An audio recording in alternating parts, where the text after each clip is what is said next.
Hello, hi. Atu tana zaida kani ro tham halai ti sia chon Laimi ne kan ngai mi bifang a do tak mi bifang zu zaida si ti sia chon Thlachiatruah timi sia chu Thlachiatruah an timi cho hlan leo kan pi kan pun ha ne zai ruang da Thlachiatruah timi bifang he an rak man zai Sullam da an rak man mi sia zai ruang da an man timi kha atu tana hen kan vun i ruah ding mi asalai ye Thlachiatruah timi bifang arak chuah nak kan pi pu hna ne an rak ngai nak an rak man nak kong kha atu tana hen vun i share dinga ka du mi ase I hi kan YouTube a hen kan Laimi kan thoki na kan Tuanbia Chinmi kan thoki na kan Tuanbia asia kan Nunphung asia kan hotla kan chakong vial ti asia ka kan YouTube a hen sharing kini tu anak ase kan sikho tok ten cha kan rel mi kha kan I share nak asia cha arel khawelo mi charil ok zonga heben tuk ai mu velo mi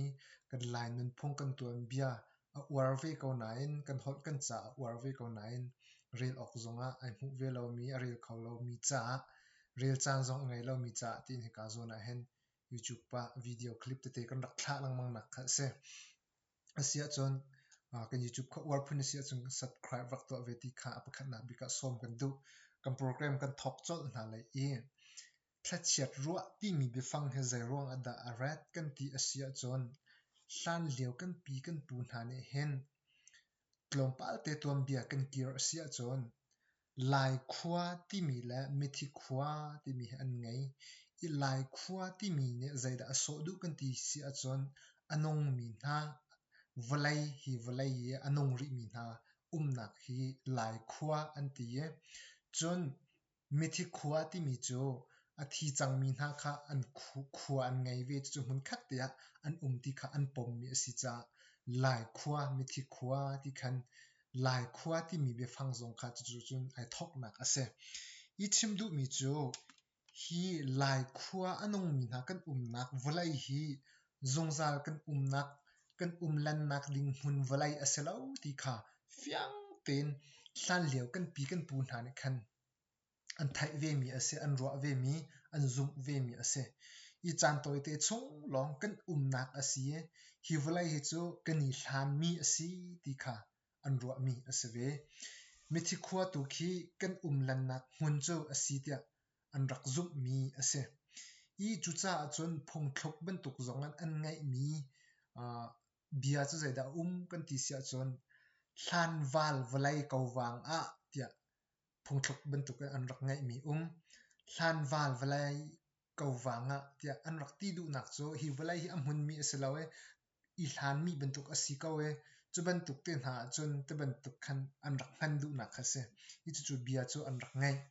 I Cucaah chon mithi khua I vakal tik I chiat nak voton lai khi an ti tuk ti se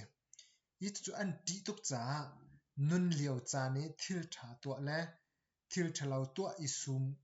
te na kha chu lungput an rak ngai na kha si ti kha Tuanbia kan rel kho mi ase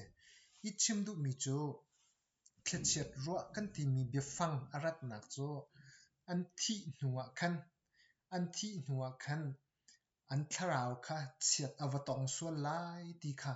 an phan ruanga an nun lewa lungput thalo la to sarnak thalo vial te na zong kha hrial dingin khan an rak izuam mi ase zai ruang kan ti sia chon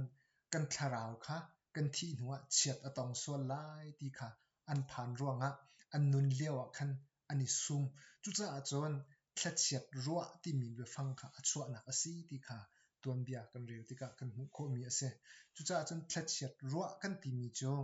hi valai kan nun chung hrim hrim a hen kan thi hnuah kan tharau chiat aton nak nga lo lungput thalo kan ngai lo ding le chon do lo bet thalo kan hnan lo ding kha ka hen an hlan leo kan pi pu hna ne an rak hman du mi asi ti kha kan hu kho mi ase ye war phun na sia chung kan YouTube kha subscribe rak to ve ti zong kha adok nak bika vun som kan du mi se